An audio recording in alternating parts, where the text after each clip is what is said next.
कभी सोचा है कि कुछ चीजें एक दूसरे को बिना छुए कैसे खींच लेती हैं या दूर धकेल देती हैं? ये सब जादू नहीं, फिजिक्स है। आज हम इसी के पीछे के एक बहुत ही बुनियादी नियम, कूलॉम के नियम को समझने वाले हैं, जो बताता है कि इलेक्ट्रिक चार्ज के बीच ये फोर्स आखिर काम कैसे करता है। तो चलिए देखते हैं कि आज हम क्या क्या समझने वाले हैं। हम शुरुआत करेंगे गुरुत्वाकर्षण से, एक ऐसा बल जिसे हम सब जानते हैं। फिर हम कूलॉम के नियम में उतरेंगे, उसके एक जरूरी स्थिरांक के राज को खोलेंगे और फिर देखेंगे कि कैसे आसपास का माहौल यानी मीडियम इस पूरे खेल को बदल देता है।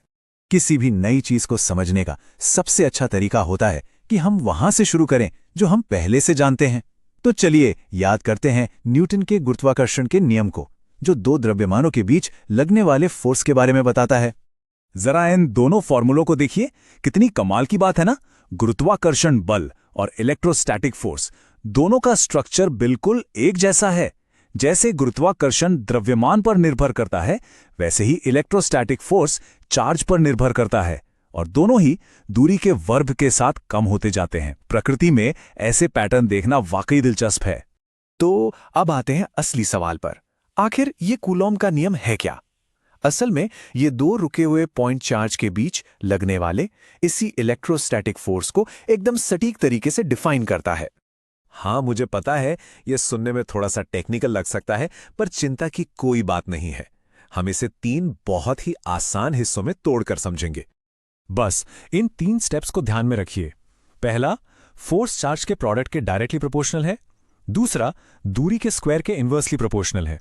और तीसरा, ये फोर्स हमेशा दोनों चार्ज को जोड़ने वाली सीधी लाइन पर ही लगता है। इस तरह सोचने से ना पूरी परिभाषा एकदम दिमाग में बैठ जाएगी, रटने की बिल्कुल जरूरत नहीं पड़ेगी। और जैसे ही हम इस प्रोपोर्शनैलिटी को एक इक्वेशन में बदलते हैं, हमारे सामने आता है एक नया किरदार, एक स्थिरांक, जिसे हम कहते हैं के। और यही के हमारे अगले सेक्शन का हीरो है। अब ये जो स्थिरांक के है ना, ये गुरुत्वाकर्षण के स्थिरांक जी की तरह सीधा साधा नहीं है। जी तो हर जगह एक जैसा रहता है, पर के थोड़ा ज्यादा पेचीदा है। इसकी वैल्यू 2 खास बातों पर निर्भर करती है।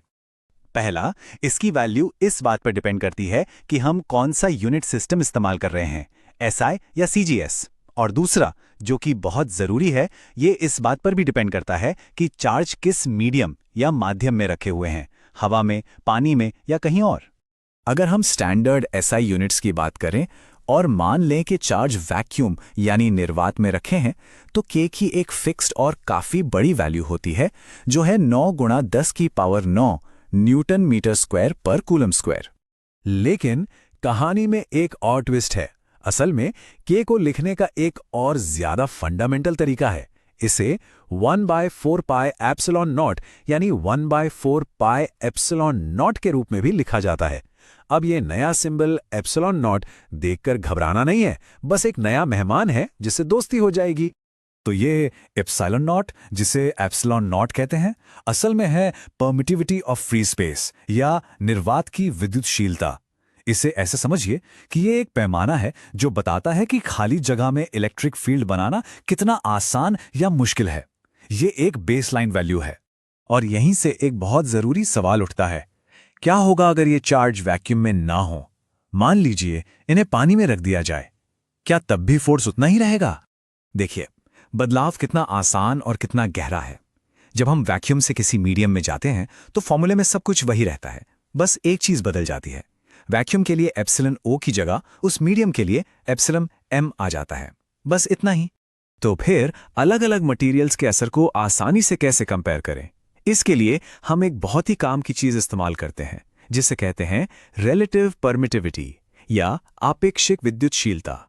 आपेक्षिक विद्युतशीलता, जिसे हम एप्सिलॉन आर से दिखाते हैं, बस एक नंबर है।